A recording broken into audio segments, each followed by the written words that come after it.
Hello everybody, welcome back to another reading of the Municipalists, Part 16 by Seth Fried. We gave an officer the location of the duffel, then headed toward 6th Avenue. There, thousands of people were in the middle of a mass exodus, the police attempting to guide everyone away from the explosions. The crowd had pushed past the barrier so that the entire street was flooded with spectators and performers alike. Next to me on the sidewalk, a young man in a band uniform stood hugging a tuba and crying. Looking up in disbelief at the dark plumes of smoke in the sky, a few sputtering floats crawled through the mob with face-painted jugglers and young women in dance costumes, sitting on top like weary, ridiculous soldiers fleeing the collapse of the Western Front. Owen and I kept heading east toward the river. Everywhere, people were standing in front of shops and office buildings, hugging each other or pacing or reading reports to each other from their phones. When we reached the river, we found a long esplanade with benches facing out toward the water. Owen maintained a respectful silence as I walked up to the railing and stood there for a moment, looking out over the water toward the east side. It was a bright day, a slight breeze coming off the water. A train was moving slowly over the Carrington Bridge. I had the sudden irrational thought that by failing to stop Kirkland, I had let my parents down. A painful and childish notion that caused me to break down and begin to weep. When I regained my composure, Owen gave me a hollow pat on the back and suggested we get a drink. I didn't need convincing. We wound up in the booth of a sports bar on 54th Street, where dozens of televisions still had their volume turned up for whatever game had been preempted by the news coverage. The bar was filled with people standing shoulder to shoulder watching the news in silence. Everyone was holding drinks, but Owen and I seemed to be the only ones actually drinking. I wasn't sure whether Owen was capable of fatigue, but the strain of the day seemed to have affected him almost as much as it had me. His usual exuberance had been replaced with an air of embarrassed frustration at having been outsmarted. Our waitress continued to bring us whiskeys without having to be asked. I would drink both while Owen kept refilling a projection of a glass with his flask. He occasionally grimaced as he drank, but which could have been a response to the strength of that particular batch of his booze program, or to the constant barrage of bad news that issued from the televisions, the bartender flipping from one channel to the next wherever there was a perceived lull in the reportage. All told, the demolition of Metropolis's most loved cultural centers had taken a little over 30 minutes. Police and civilian casualties had been mercifully low, and it was revealed during the coverage that many of the attackers' methods had been non-violent. Kirkland's people had somehow gotten parking booths with unique locks on 300 police cruisers, causing delays in response times throughout the city. Many other cruisers had been remotely stalling using some sort of EMP technology, or else were pinned down by machine gun fire, not only from the two helicopters but by individual shooters stationed on rooftops and also in a perimeter around the museum district. Police radios had also been unreliable throughout the attack, and reporters were speculating that ultra-high-frequency jammers had been used to disrupt police communications. When the news broke that the police were having a difficult time identifying the bodies of the men in the foyer of the Metropolis Museum of History because they hadn't have their fingerprints or natural teeth, one anchor turned to someone off camera to make sure there wasn't a mistake on the teleprompter. Within hours of the attacks, Mayor Laurie was shaking hands with Governor Rankin in a joint press conference. Soon there was footage of the National Guard trucks rolling down streets all throughout the metropolis and guardsmen with M16 stationed on street corners, but that wasn't necessarily a comfort. The guard's presence was to be expected after such an attack, and so it was reasonable to assume that Kirkland had anticipated it. His plans up to that point had depended heavily on the element of surprise. Not that the city was finally preparing for a major attack, it seemed unlikely he would repeat himself, and yet it seemed even less likely that he was finished terrorizing the city. The only possibility was escalation, an attack so large and outrageous it would reveal all those newly arrived soldiers to be little more than another false sense of security for Kirkland to exploit. Between updates on the details of the attacks and police casualties, television stations were cutting away to photographs of lost Van Goghs, Rembrandts, and Caravaggios. Owen whom I hadn't known to be a fan of 20th century art, clenched his fist when it was announced that the Modern had lost an entire retrospective on William de Kooning. The only building Owen had neglected to mention when he was looking at the satellite imagery in the park was the Metropolis Transit Museum. Even without knowing I'd hoped to see the steam beetle, he must have suspected I would take that loss the hardest. I tried to fight off the selfish thought that I'd missed a chance to see my father's train. Something of my parents had been in the city and now suddenly wasn't, but the steam beetle was rare, not exotic. There was still a chance I might one day get to steal a moment with it, whereas some of the actual trains at the MTM had been out of production for so long that its collection had contained the only surviving examples. In my apartment back in the Suitland, there was a framed photograph of me standing in the Maywell 78, one of the safest rail cars ever constructed. A museum guard took it for me. Just as I had hoped I might get someone to snap a quick picture of me with the steam beetle. In the photo, I'm standing by myself in the empty car, holding onto one of the stanchions and smiling as if I were shaking hands with the president. This was during my field trip to the city. 4 days later, I would spend my 9th Christmas without a family in a hostel in the West Side.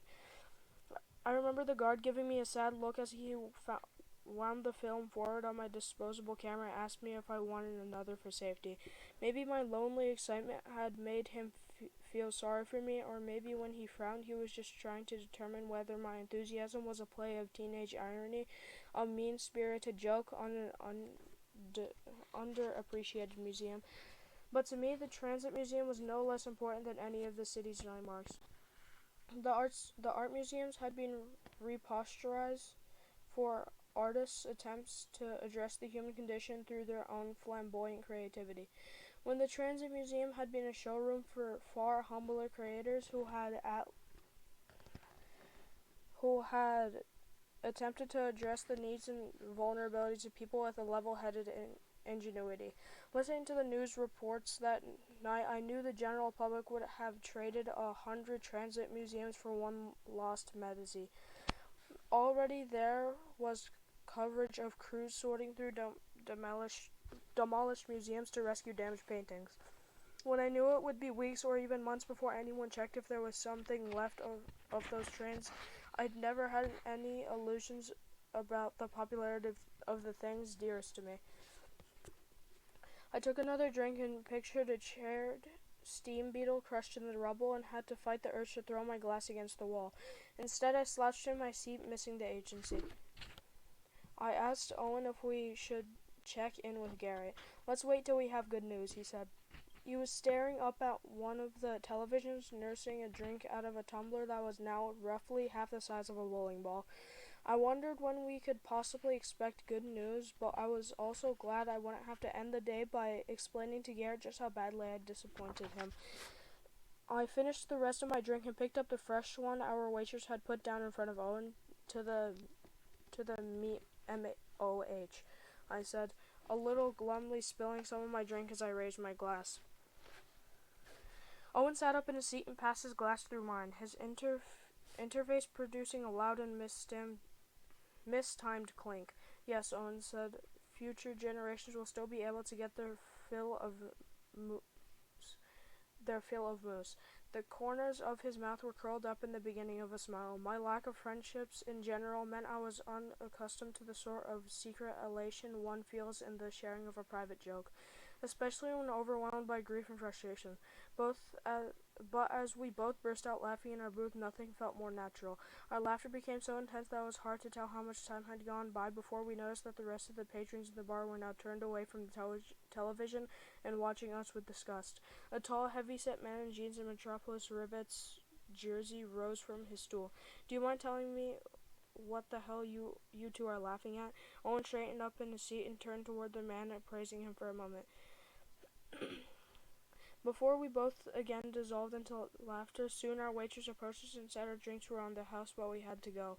Owen raised his eyebrows when she said it. Being asked to leave a bar for laughing during a national tragedy was a type of human interaction that was no doubt as new to him as it was to me, and he looked up at her with a certain degree of wonder as he catalogued it somewhere deep in his memory banks. The man in the Rivets jersey watched us as we left. I tried to avoid eye contact, whereas Owen stared at him aggressively when we passed him. Owen leaned in and said in a slurred attempt at a menacing voice, "Moose are..." A provocation which was fortunately confusing enough for the man to let us stumble out of the bar unmolested. Outside, it was getting dark. People were making runs on the bodegas and grocery stores, lugging huge jugs of water and bags of canned goods back to their apartments.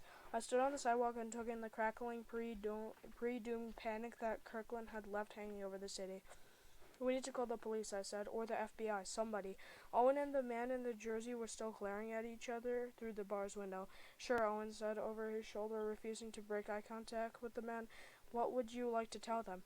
We know this was Kirkland. When the man inside lost interest and turned back to the news coverage, Owen mumbled a few words on human coordinates before stumbling away from the window. "Great," Owen said, "and you can prove that?" I had to search the drunken mess of my thoughts before a possibility occurred to me. "We have footage from inside of the attacks," I said. Owen was rubbing his eyes with the heels of his palms and counting aloud as he tried to tally up the drinks he'd had that night. "Yeah," he said, "we have footage that puts you at the scene of a terrorist attack, during which no one said anything incriminating about Terrence Kirkland. I'm sure that'll give the FBI something to think about while they're detaining you as a person of interest. At least enough for them to be frustrated that you have no other practical information to give up, making your tip some exciting new kind of useless. Honestly, Henry, I know you're trying to help, but I've thought this all through, and the most important thing right now is for you to be quiet so I can figure out exactly how drunk I am." I tried to insist, but Owen raised an impatient finger. He then leaned forward and vomited out a string of lime green code all over the pavement and onto my shoes. The numbers and symbols gradually oozed together, losing their shape and evaporating. Owen kept his hands on his knees and announced without looking up, "I'm going to do that again." The street was still bustling with frightened people, so to avoid any unwanted attention, I encouraged Owen to follow me into a nearby alley, where he gripped an open garbage can with both hands and continued to heave up thick, translucent ribbons of code. After a particularly forceful convulsion, he paused for a moment and began to sing an old sea chanty that I recognized from the Peter McCaw film Pirate Steel. When I was a little boy, my mother always told me, "Way, haul away, Will Holloway, Joe," that if I did not kiss the girls, my lips would all grow moldy. First, I met a Spanish girl who said that I was lazy. "Way, haul away, Will Holloway, Joe." Then I met a Yankee girl. Before he could finish the verse, he heaved again, and the words landed with a wet splat in the garbage can, whose blonde hair drove me crazy. They lingered there for a few seconds and then faded into nothing, just when a thought occurred to me that managed to transcend my own inebriation. Owen had just coughed up perhaps Kirkland's only weakness, the one aspect of his recent behavior in which he didn't seem to be in complete control of himself. Everyone around him. A Yankee girl whose blonde hair drove me crazy. If Kirkland was still in the city, it stood to reason his girlfriend was too. That's it for this part, everybody. I'll see you guys in the next video. Goodbye.